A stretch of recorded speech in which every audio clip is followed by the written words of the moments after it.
Vous devez m'imiter.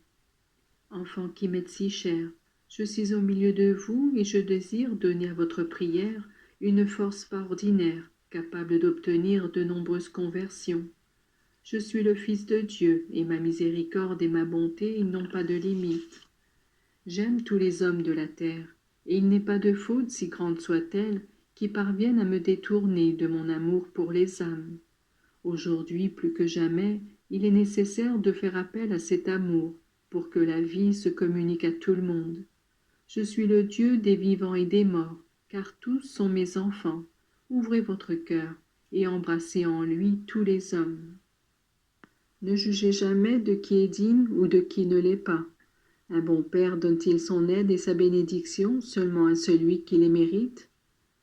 Ne doit-il pas être impartial et ne doit-il pas aimer tous ses enfants? Et ce que peut et doit faire un père selon la chair, vous voudriez que Dieu ne veuille pas et ne sache pas le faire? Du reste, de mille manières, je vous ai révélé le mystère de ma miséricorde. Ôtez de l'Évangile ce qui vous parle d'amour, et vous annulerez toutes les pages.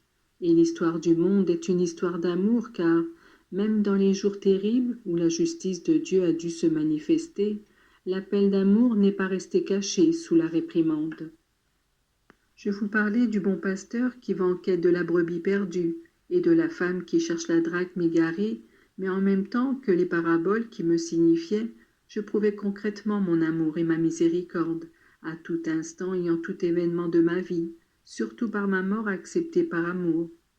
Moi, je désire que tous les hommes reviennent à mon cœur, et je vous ai dit qu'au ciel il y a plus de joie pour un pécheur repenti que pour 99 justes qui n'ont pas besoin de conversion.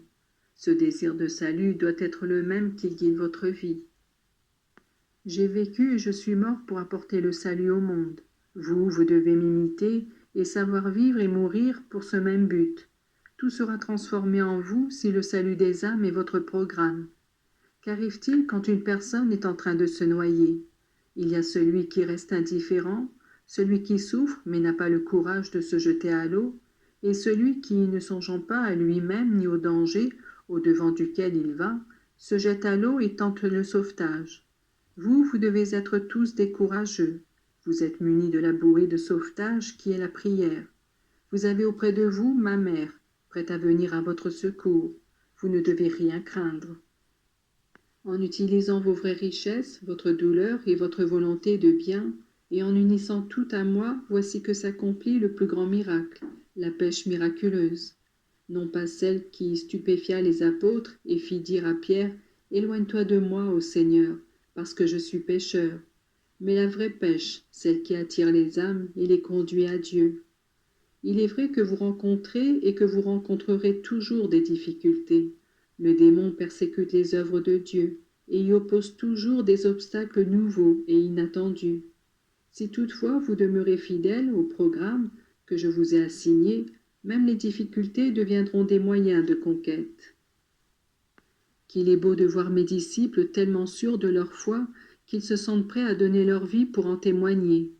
Qu'il est beau de les voir tellement convaincus de la valeur de l'âme qu'ils savent renoncer à tout pour la conserver en état de grâce, et de les voir aussi tellement sûrs de parvenir au ciel qu'ils convainquent les autres, tous les autres, de marcher sur le bon chemin.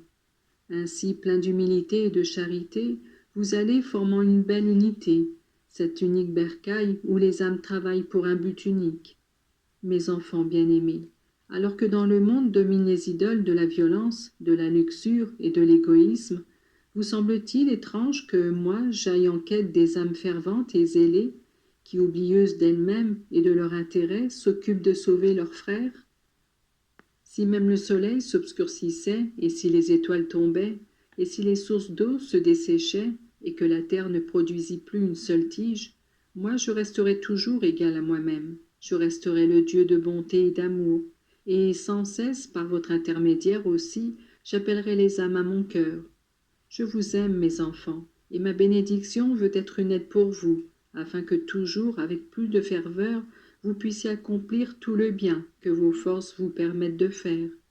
Je bénis les jeunes ici présents, afin qu'ils soient comme l'aimant qui attire d'autres jeunes au bien. Je veille sur vous tous, ma soif des âmes est inextinguible, Faites qu'il en soit de même pour vous aussi. La paix soit à vos cœurs.